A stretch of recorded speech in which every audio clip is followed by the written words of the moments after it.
So, Johnny, first off, just to get us kicked off, we're going to go further into, of course, USP. We're going to go into some other topics, but I just want to start off by getting more into like real estate in general. Like, where did real estate and your journey with real estate, where did all that begin? Okay, first of all, thank you for having me here and joining us out. So real estate started as my family business. My family started as a real estate developer back in China. And then I always loved real estate. So I started with the family, helping them building their real estate empire back in China. And when I moved to US, we started building my own real estate company, primarily since 2012. So it's always been family blood.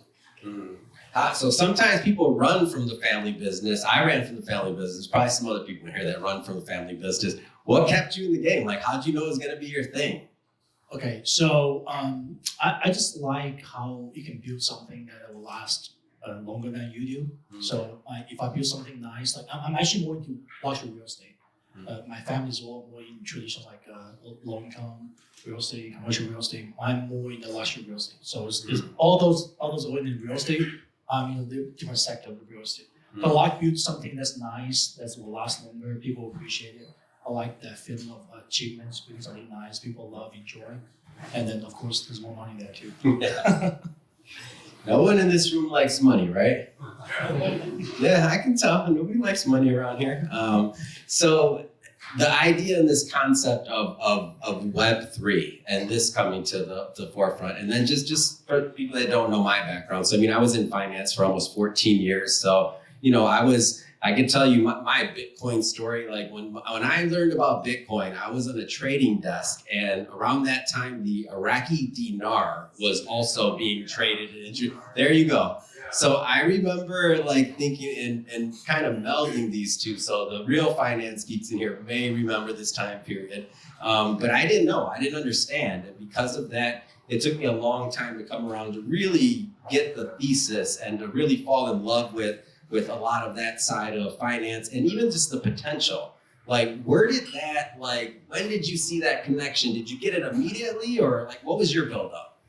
My journey is similar to yours. I first heard about it from a friend of mine, told me to invest in Bitcoin. That was in 2012. I told him, like, you're out of your mind. Yeah, did you think he was like, oh, that's a great idea? He's like, no, I think it was a scam, right? And then I didn't really invest in it, but then I've been watching because these things mentioned it. So that means you were a prudent investor, I understand, in the beginning. Right. So I've been watching how Bitcoin evolved, right? And then I didn't get into it until, I think, end of 2021. That's when I see, okay, the adoption is really there. And I like the blockchain technology now is proven to be useful. So I think that can actually benefit real estate. So that's why I started looking into how can I use the blockchain technology, not the Bitcoin, but the technology itself to make real estate better. So that's why I decided to do that. And then I was actually, initially, I was looking for other projects doing the same thing. It's like, hey, is there any project, they did this, I use blockchain to make real estate investment like easier and better. And I couldn't find anyone to do this correctly. I was like, you know what, I'm gonna do it myself. Yeah. If nobody's doing it, maybe there's a good opportunity there to make money. So I did it myself. Any entrepreneurs in here? Oh, when you try to solve your own problem, sometimes it works very well. Sometimes there's a lot of pain in that, right? Yeah. So now you have this idea. You can't find somebody else or some area to do what you want to do. What's your next step? Like, how does that unfold? Take us on that journey. So the main reason I couldn't find anyone that would do it correctly because a lot of people doing the tokenization did not do this in a compliance way. So a lot of people issue tokens that are not really in compliance with existing security laws. That means that there could be a backfire from going after SEC, as we all know what happened to CZ and Binance, right? So I want to do this in the legitimate way that's in compliance with existing laws. So I couldn't find an employer who does that. It's because of the smart contract they have. It does not, allow you to, verify the senders and the recipients. They have to make sure they're all KYC. You can't do that with the ERC-20 standard. So a lot of the technology back then was available, but nobody's using them to do it correctly. So I basically said, look, I'm gonna do it correctly. I'm gonna do it for myself. Then I can offer this same, process, and then to everybody else as a service, as a software. So now I can actually help other developers, real estate owners to tokenize their assets, make sure it's in compliance way. That word tokenizing. Let's start basic. What does that mean to tokenize an asset? So tokenizing is basically is a different form, right? Say if you bought a stock, and then or they wouldn't give it to you, they're going to give you stock certificates, right, to prove your ownership, right? So tokenizing means instead of giving you paper certificates, you get a digital token that lives on blockchain. So it's on public ledger, so it's never going to go away. Nobody can alter the data. It's always going to be there. So it's more transparent. It's more secure, right? And now the most important is now to have a token. You can now trade it peer to peer on the blockchain to anybody wants, and you can't really do that with the stock certificates in a paper form, right? Yeah. So that's how I would explain.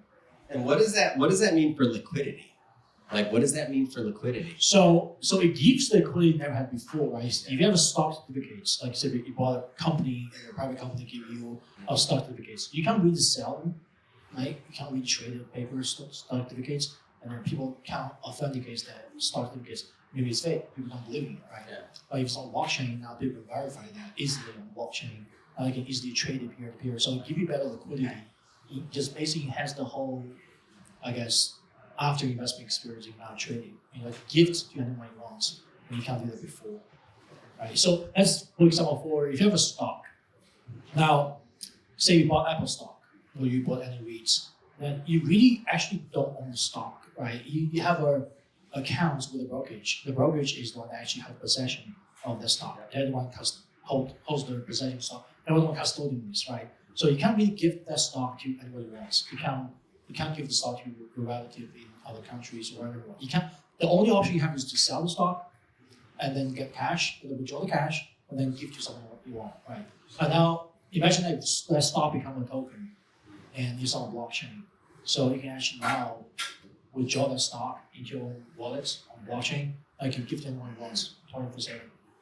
And so relating that to real estate, like if somebody like that same thought process of liquidity, but now tokenizing the real estate, how does that apply? So there's always tokenize real estate. People do that with NFT. They tokenize the entire title of the property. I do that with a fractional. So think about like a real estate, like a REIT, right? Real estate investment trust, where when you tokenize that, so you basically instead of getting a share in paper form, you get a share in the digital token form. It's the same ownership, fractional ownership you're getting when you invest in a REIT, but now you can actually you have ability to self-custodian your own assets. You can now give to anyone you want 24/7 on blockchain. You just make the traditional investment experience better. So let's go further into the platform that you're creating and what that looks like, and even the marketplace. So now that we've kind of built out what tokenizing means, we've built out some idea or some use cases for why you'd want to just tokenize an asset just in general. So now going to your marketplace and what you're creating. Let's go further there. So the marketplace is basically where any real estate sponsor developer can come here and then use my platform to tokenize their own properties. They can do that like self-serving themselves, do that on the platforms, tokenizing it, name their ticker, they can choose what their ticker the token is, and they can upload it blockchain. We use Ethereum to be on Ethereum. Then once it uploaded, they'll actually use our KYC database, and then they can start issuing the token to their investors. The investor can now trade it. Actually, once they bought it, you now trade it peer-to-peer. But as long as the investor is putting out a KYC database, because we do that because we want to make sure it's safe compliance. And then they can also offer the properties on the private markets to sell those tokens to our investor on the marketplace, so they can raise money on the private markets. What does that do for raising money? Like in terms of like accessibility, whether it's to the developer that wants to get to the money or the investor that wants to get to the developer? Right. So this is basically similar to like a real estate crowdfunding platform. You haven't heard about it? Cadre, CrowdStreet, all these kind of players. It's similar to that, except we are different because we're making it tokenized now. So say if you want to invest in private real estate, now the commercial real estate activity costs you millions of dollars, right? You can't really just go and buy yourself unless you're really wealthy.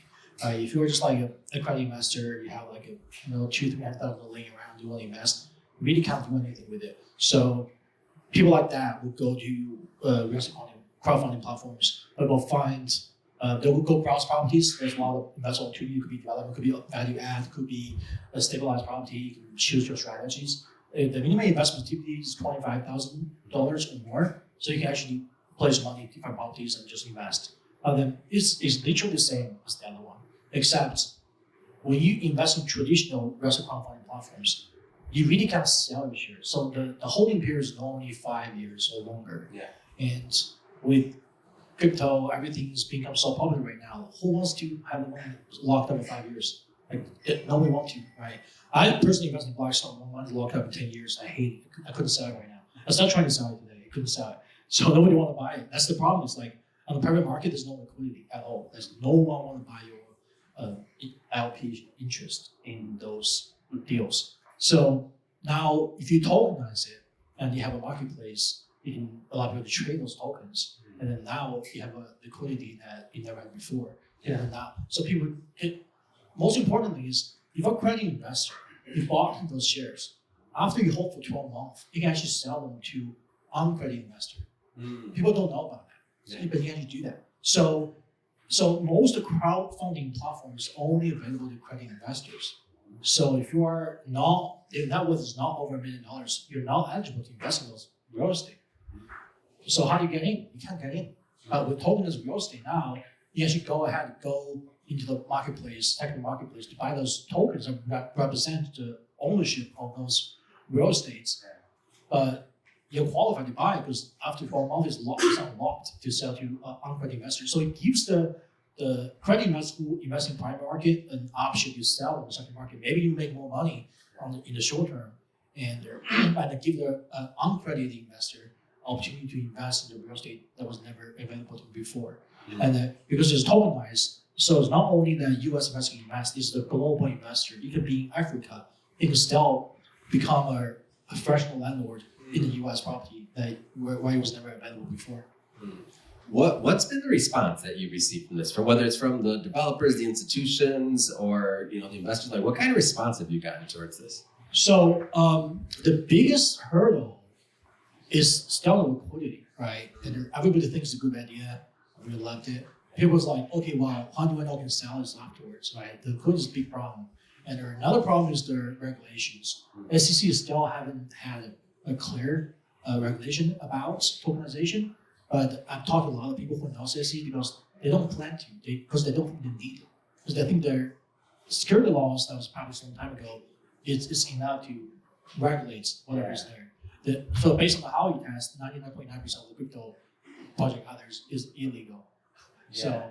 So I don't think SEC was on a lot of pressure to regulate anything that's like this. So we did our platform in a compliance way with the existing laws, and I think the institution actually starts adapting this tokenization with existing security law. They're not like, oh yeah, let's wait for their updated regulation. They're not doing that anymore. Blackstone, actually no, BlackRock, and JP Morgan both started their own tokenization process.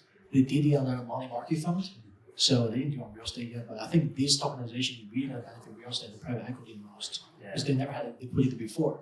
A money market fund is already liquid. Right. So that makes a lot of sense. And as these bigger players get involved, then the other investors, the masses, other things like that, it seems like the market would open up for more people that want to invest in it. Am I off on that, do you think? I mean, it makes sense, right? So if you ask people who invest in crypto, you probably have like less than 5% of American people invest in crypto, right? If you ask people who want to invest in real estate, you probably have over 90% of people say, hey, I want to invest in real estate. For sure. Right?